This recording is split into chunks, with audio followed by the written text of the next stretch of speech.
Училишните одбори може да бидат лидери во заедницата. Составени од представници од различни засегнати страни, тие имаат законско право и обврска да управуваат со училиштето и нивните одлуки директно влијаат врз квалитетот на наставниот процес, средината за учење и образовниот процес во целина. Земајќи ја предвид важната улога на училишните одбори во образованието и локалната заедница, проектот на УСАИД за основно образование во рамките на компонентата реновирање, во партнерство со Фондацијата за образовни и културни иницијативи Чекор по Чекор, започна да ја реализира програмата за зајакнување на капацитетите на училишните одбори во октомври 2010 година.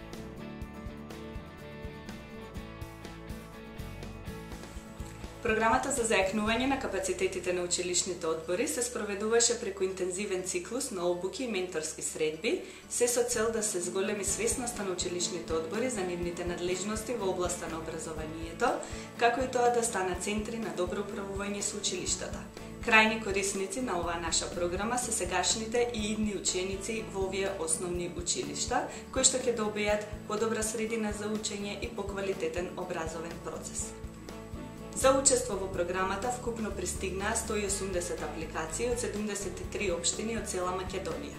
По процесот на евалуација беа избрани да учествуваат следниве 8 училишни одбори: Ирчацев, Ѓорче Петров, Исмаил Кемали, Гостивар, Санде Штериоски, Кичево, Блаже Конески, Прилеп, Јосип Ростито, Валандово, Мануш Турновски, Ново село, Свети Кирил и Методи, Кочани и Никола Карев, Пробиште.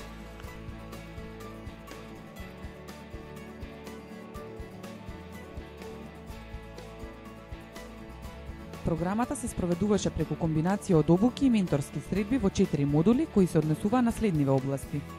Првиот модул го опфаќа концептот и методологијата за планирање и организирање на работата на училишните одбори. Целта на овој модул не е само да се стекнат со теоретски знаења на оваа тема, туку и да им се дозволи да го применат новото знаење во пракса преку серија практични задачи кои им беа зададени. Mendoj se këto trajnime ishin në funksion të përmirësimit dhe të ngritjes kapaciteteve të anëtarëve të këshillave të shkollave, njëherët edhe ngritjes së dijes në drejtim të planifikimit të gjitha dokumenteve strategjike në nivel të shkollës. Темата на вториот модул, финансии на училиштето, е од исклучително значење за училишниот одбор, што се должи на фактот што училиштата имаат ограничен буџет. Друг важен сегмент на овој модул беше проценката на училишните објекти и утврдувањето на приоритетите за реновирање на училиштето. Со создавање приоритетната листа и приоритетите за реновирање, училишните одбори учествуваа активно во целиот процес на реновирање на нивните училишта.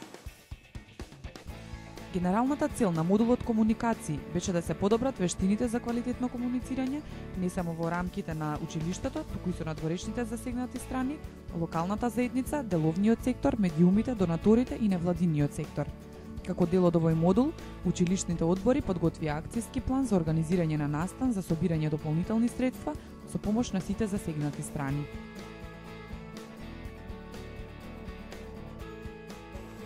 Една од темите беше водењето на состаноци, што беше како тема интересно прифатена и навистина сите учесници со задоволство ги проследија содржините. Последниот во серијата од 4 модули беше фокусиран на законодавството и обезбедување квалитет. Целта на овој модул беше да се зајакнат капацитетите на училишните одбори на тој начин што ќе се запознаат со Законот за основно образование, подзаконските акти во област образование, ќе вршат редовно следење на промените во законодавството и ќе преземаат одговорност за обезбедување квалитет.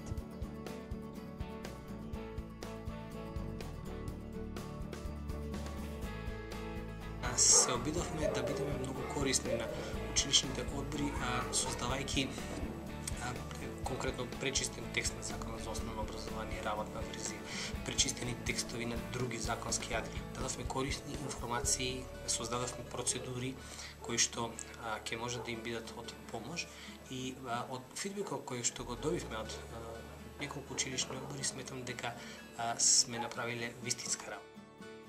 По секоја обука беа организирани менторски средби, во текот на кои членовите на училишните одбори работеа на конкретни задачи ги дискутираа прашањата кои беа покренати по обуката и добиваа сугестии од обучувачите за подобрување на нивната работа.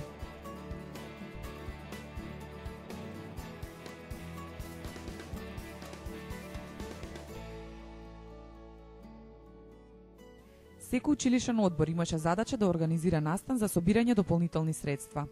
Целта на оваа задача беше да се зајакне предприемничкиот дух на членовите на училишните одбори за собирање средства кои ќе бидат искористени за потребите на училиштето и учениците. 8 училишни одбори организираа 17 настани, како музички концерти, театарски представи, спортски надпревари, продажба на изработките од учениците, крводарителска акција, еко-хепенинг и великденски саеми. Градоначалниците, представниците на локалната самоуправа, бизнис секторот и родителите беа вклучени во овие активности како дел од организацијата или како учесници во настаните.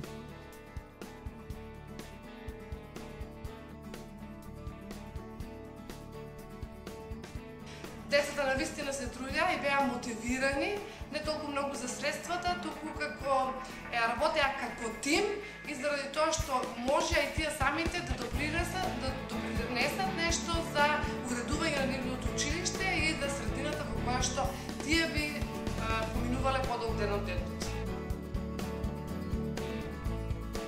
Активностите на училишниот одбор или настаните беа проследени од локалните и националните медиуми, со што во јавноста беа промовирани напорите на училиштето и локалната заедница за подобрување на условите во училиштата.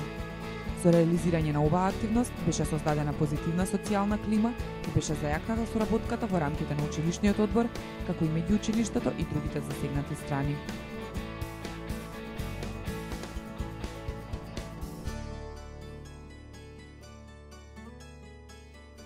За време на реализацијата на проектот, членовите на училишните одбори и тимот на ПЕП ги здружија силите за да создадат подобра средина за учење и да ја подобрат енергетската ефикасност во 8 училишта. Со таа цел беа реализирани 8 проекти за реновирање во периодот од мај до август 2011 година. Со реновирањето во Мирчацев од Ѓорче Петров беа адаптирани 3 училници и беше создаден повеќе простор за реализација на додатни и дополнителни активности на учениците.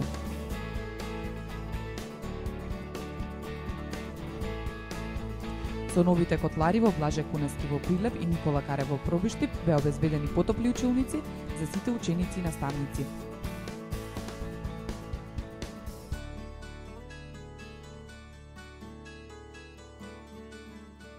Порано, ако ни требаше за затоплување на нашето училиште, да постигнеме една одредена температура што е оптимална за услови за учење, од 18 до 22 или 24 степени, го постигнувавме за 2 часа, сега тоа со новите парни котли, таа температура ја постигнуваме за 20 до 30 минути. Учениците од одделенска настава од Исмаил Кемали од Гостивар сега имаат привилегија да учат во целосно реконструирана мала училишна зграда каде постојат сите предуслови за создавање стимулативна средина за учење.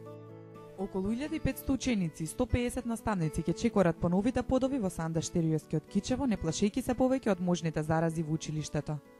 Со новите алуминиумски прозори во Свети Кирил и Методи во Кочани, целата училишна зграда е заштитена од провев и врева од надвор, а училниците и ходниците се многу потопли во зима. Учениците од Мануш Турновски во Ново село беа пријатно изненадени на почетокот од новата учебна година од новите хигиенски услови во реконструираните тоалети во училишната зграда. Новиот кров ќе спречи протекување и ќе зголеми безбедноста на учениците во Јосип Броз Тито од Валандово. Со цел да се оствари поблиска соработка меѓу 8 училишта кои учествуваа во програмата за зајакнување на капацитетите на училишните одбори, беше формирана Facebook група преку која членовите на училишните одбори ги споделуваат нивните позитивни искуства. Обучувачите активно учествуваат со цел да поттикнат дискусија за поважните теми и да ја зголемат свесноста на членовите на училишните одбори дека социјалните мрежи може да се користат за споделување на знаење и искуства. Со нивното посветено и ентузијастичко учество во оваа програма, 8 училишни одбори покажаа дека може да бидат движечката сила во училишната заедница. Иако програмата за зајакнување на капацитетите на училишните одбори вклучуваше само 8 училишни одбори, модулите за обука креирани во рамките на оваа програма и искуствата стекнати од различните практични активности, реализирани од страна на учесниците, може да бидат искористени од страна на сите училишни одбори во Македонија за да се зајакне нивниот капацитет за обезбедување подобро образование во нивните заедници. Посетете ја веб страната на нашиот партнер, Фондацијата Чекор по Чекор, со чија помош беше спроведена оваа активност, за да ги преземете модулите за обука со цел да го започнете вашето патување кон подобро образование за децата во Македонија.